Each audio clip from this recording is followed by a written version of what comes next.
જય સિયારામ, હું દીપાલી ઇનામદાર. આજરોજ ગુજરાત સરકાર અને આણંદ જિલ્લા મહિલા બાળ વિકાસ તરફથી ઘણી બધી મહિલાઓને મહિલા દિવસ નિમિત્તે સન્માન અને તેમને એવોર્ડ આપવાનો કાર્યક્રમ હતો. તેમાં આજે મારી હાજરી રહી હતી અને સિયારામ ફાઉન્ડેશનને, દીપાલી ઇનામદારને એક મહિલા સશક્તિકરણ માટે આજે મારું સન્માન થવાનું હતું. તો ચોક્કસથી મારી સાથે બન્યા રહો આગળનો વિડીયો જોવામાં. આપણી સાથે ઉપસ્થિત છે માન્ય જિલ્લા પંચાયત પ્રમુખશ્રી, માન્ય ચેરમેન મહિલા બાળ વિકાસ સમિતિ, માન્ય જિલ્લા મહિલા અને બાળ વિકાસ અધિકારીશ્રી, નાયબ જિલ્લા વિકાસ અધિકારીશ્રી, નાયબ જિલ્લા વિકાસ અધિકારીશ્રી, ગાયનેકોલોજિસ્ટ આકાંક્ષા રિસર્ચ ઇન્સ્ટિટ્યૂટ, પ્રમુખ સિયારામ ફાઉન્ડેશન અને ચેરમેન એક્સ ચેરમેન ગુજરાત રાજ્ય બોર્ડ. આપ સર્વેનું ખૂબ ખૂબ સ્વાગત છે. એકવાર તમામ મંચસ્થ મહાનુભાવોનું તાળીઓથી સ્વાગત કરીએ. અને હવે આપણી સાંસ્કૃતિક પરંપરા અનુસાર આજના કાર્યક્રમની શુભ શરૂઆત દીપ પ્રાગટ્યથી કરીએ.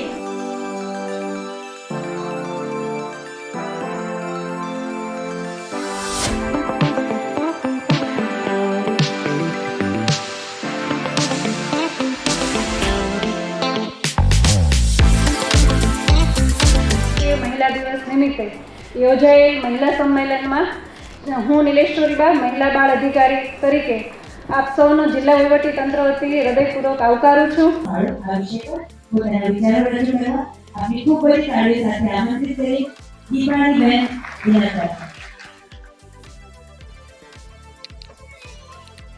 જય હિન્દ, જય ભારત.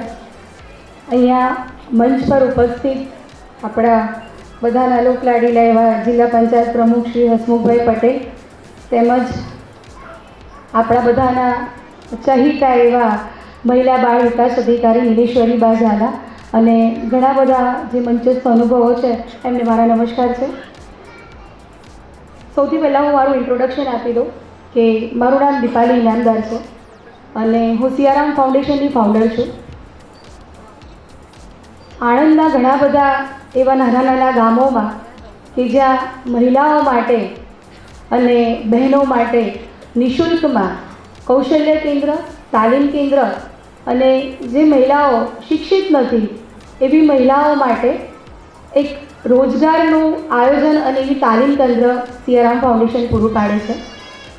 આજે આપણે બધા અહીંયા મહિલા દિવસ માટે આંતરરાષ્ટ્રીય મહિલા દિવસ નિમિત્તે બધા એકત્રિત થયા છીએ અને આપણે ઘણી બધી મહિલાઓ જાણતી હશે કે મહિલા દિવસ કેમ ઉજવીએ છીએ.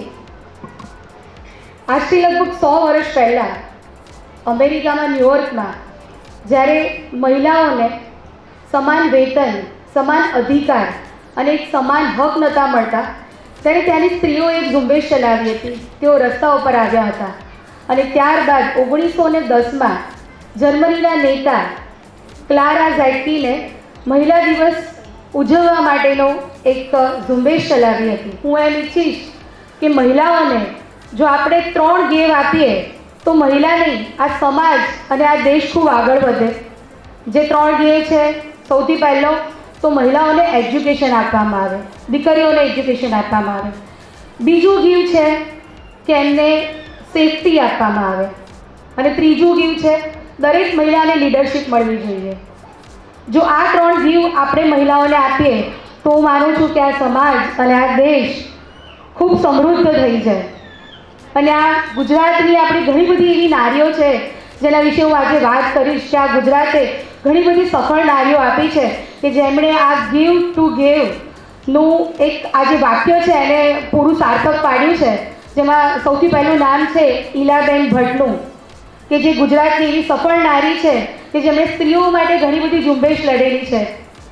ઈલાબેન પોતાની સુખ સગવડ અને દરેક એશો આરામ છોડીને એમણે ગાંધીજીના નિયમો, વિચારધારાને પોતાના જીવનમાં આણ્યા હતા અને એમણે એવી મહિલાઓ માટે લડ્યા છે કે જે મહિલાઓ એ ટાઈમમાં જે પણ મહિલાઓ ઘરે બેસીને ઉદ્યોગ કરતી, ઘરકામ કરતી અને નાના મોટા જે પણ કાર્ય કરતી, એમના કાર્યને કોઈ પ્રોપરલી એમના શ્રમને નહોતું નોટિસ કરવામાં આવતું. એવી બહેનો માટે અને એવી બહેનોની રોજગારી માટે એ લડ્યા છે. બીજું હું મારા અનુભવ શેર કરું તો સિયારામ ફાઉન્ડેશનમાં લગભગ 1000થી વધારે મહિલાઓ તાલીમ લઈ ચૂકી છે અને એક સુંદર પરિવર્તન મને બધી મહિલાઓમાં જોવા મળ્યું છે કે જેટલી પણ મહિલાઓ તાલીમ લઈ ચૂકી છે એ બધી જ મહિલાઓ ક્યાંક ને ક્યાંક નાનો મોટો વ્યવસાય પોતાના ઘરમાં કરે છે, ઉદ્યોગ પોતાના ઘરમાં ચલાવે છે. ઘણી બધી મહિલાઓ સીવણની તાલીમ લીધી છે, એ પોતાના ઘરે બેસીને નાનો મોટો ઉદ્યોગ એમણે ચાલુ કર્યો છે. બ્યુટી પાર્લરમાં તાલીમ લીધેલી બહેનોએ પણ નાનો મોટો ઉદ્યોગ વ્યવસાય પોતાના ઘરમાં ચાલુ કર્યો છે.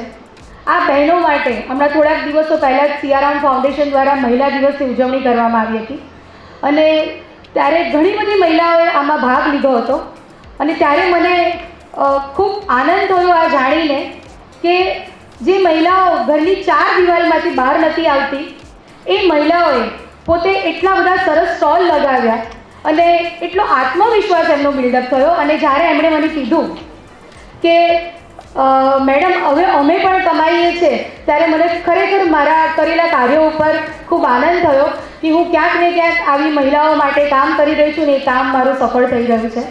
અને બીજી બહુ વધારે ટાઈમ ન લેતા હું વાત કરીશ કે ગીવ ટુ ગેઇનનું જે આ વાક્ય છે ને એ આપણા ગુજરાત દેશની દરેક મહિલાઓ માટે સાર્થક છે. અહીંયાની દરેક ઘરકામ કરતી ગૃહિણી હોય કે પછી ખેતરમાં કામ કરતી ગૃહિણી હોય, અહીંયાના આશા વર્કરો છે, SHG સભ્યો છે, આંગણવાડીના સભ્યો છે, દરેક મહિલાઓએ આ વાક્યને સાર્થક કર્યું છે ગીવ ટુ ગેઇનનું. તો આપણે આ વાક્યને એક દિવસે ન જાણીને આને આપણી જીવનશૈલી બનાવીએ એવો મારો વિચાર છે. અને હું ઈચ્છું છું કે આપણા દેશની દરેક સ્ત્રી શિક્ષિત બને અને દરેક મહિલા પગ પર ઊભી થાય એવું મારું ઈચ્છા છે અને મારું ફાઉન્ડેશન આના માટે જ કામ કરી રહ્યું છે. આપ સૌ આ ફાઉન્ડેશનમાં જોડાઓ અને જે પણ તાલીમ કેન્દ્ર છે એ બધાનો નિઃશુલ્કપણે લાભ લો એવી આપ સૌને મારી નમ્ર વિનંતી છે. મને અહીંયા સાંભળ્યું અને આપે મને અહીંયા બોલવાનો મોકો આપ્યો એ બદલ ખૂબ ખૂબ આભાર.